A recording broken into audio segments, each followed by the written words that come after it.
A cruz é o lugar em toda a história onde nós vemos mais claramente a feiura do pecado e a beleza da graça.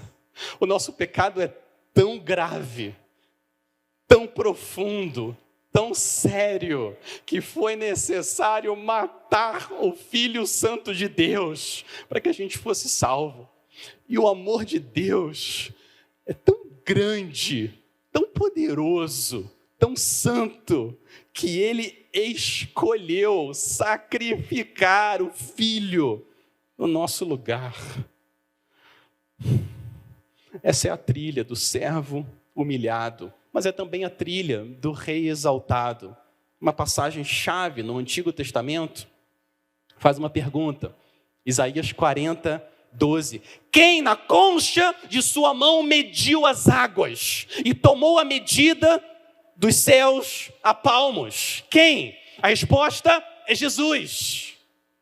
Jesus mediu com a concha da mão dele a quantidade de água e ele distribuiu nos oceanos desse planeta. Jesus mediu o céu a palmos para que ficasse exatamente do tamanho que ele queria.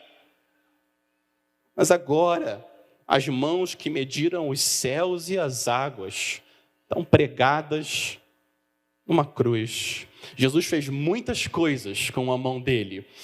Jesus pegou lama, colocou nos olhos do cego e ele foi curado. Jesus tomou a sogra de Pedro pela mão e a febre deixou ela. Jesus segurou Pedro pelo braço e resgatou ele de ser afogado. Jesus tocou em um homem com lepra e ele ficou limpo. Jesus segurou na mão de uma menina que estava morta e ela ressuscitou.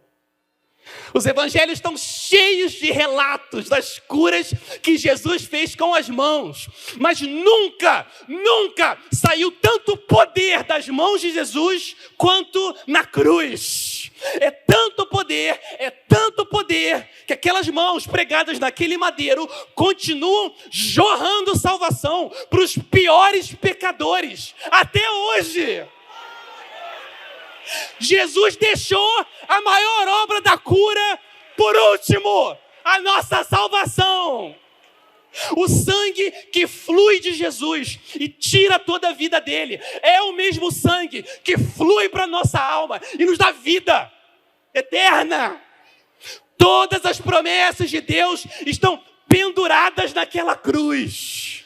Sim, a cruz é o centro da nossa fé, da história. É a nossa religião.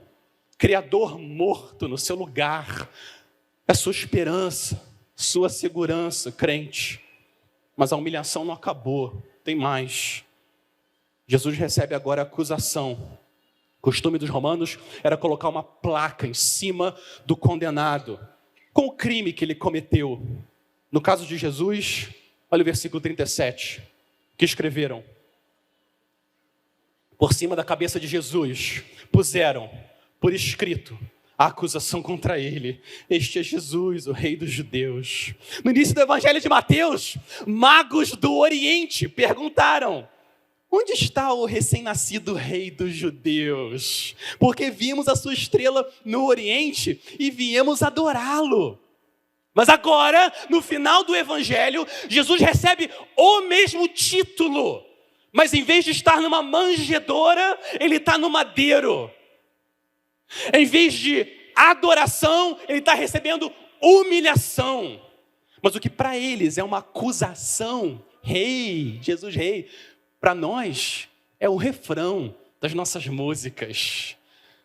É o assunto preferido dos nossos hinos. Cristo crucificado e exaltado. E agora, mais um trecho da trilha do servo humilhado se cumprindo aqui. Versículo 38. E 2 ladrões foram crucificados com ele. Um à sua direita e outro à sua esquerda. Isso cumpre Isaías 53, a escritura de novo. Pois derramou a sua alma na morte e foi contado com os transgressores. Então, o que parece que é a derrota de Jesus, na verdade, é a vitória dele. O Rei Jesus continua no controle de tudo que está acontecendo. Obrigado. Ele continua, não importa o que está acontecendo. Ele é o rei, mas a humilhação não acabou. Tem mais. Ele recebe agora a blasfêmia. Ele foi condenado por blasfêmia contra Deus, mas a verdade é que essas pessoas em volta da cruz que estão blasfemando contra o Deus Filho. Olha o versículo 39. Os que iam passando blasfemavam contra ele, balançando a cabeça e dizendo: ei, você que destrói o santuário em 3 dias e o reedifica, salve a si mesmo, se você é o Filho de Deus, e desça da cruz. Eles não entendem. Eles não entendem. Jesus não desce da cruz justamente porque Ele é o Filho de Deus. Eles não entendem. Jesus não salva Ele mesmo justamente porque Ele quer nos salvar. Mas eles não entendem. Jesus se salva, nós morremos para sempre, eternamente. Se Jesus desce da cruz, nós estaríamos justamente condenados. A maldição, que é exatamente o que a gente merece por causa do nosso pecado. Mas Jesus é o Filho de Deus. E Ele vai reedificar o santuário do corpo dele e ressuscitar. Ele vai, mas para isso, ele precisa continuar perdendo o resto de vida que ainda tem no corpo dele, naquela cruz. As 2 trilhas, a trilha do rei exaltado e a trilha do servo humilhado, continuam se encontrando. Essas blasfêmias desafiando Jesus a usar o poder dele para descer da cruz foi uma enorme tentação para Jesus. Olha a situação, um sofrimento enorme. E ele pode. Mas Jesus não vai ceder à tentação, nunca, ele é santo. Mas ele está sendo tentado até o fim. Repara na linguagem que essas pessoas usam para tentar Jesus. Olha o versículo 40. Você reconhece esse vocabulário? Se você é filho de Deus, desça da cruz. Se você é filho de Deus, faça isso. Quem mais usou esse vocabulário para tentar o nosso Senhor?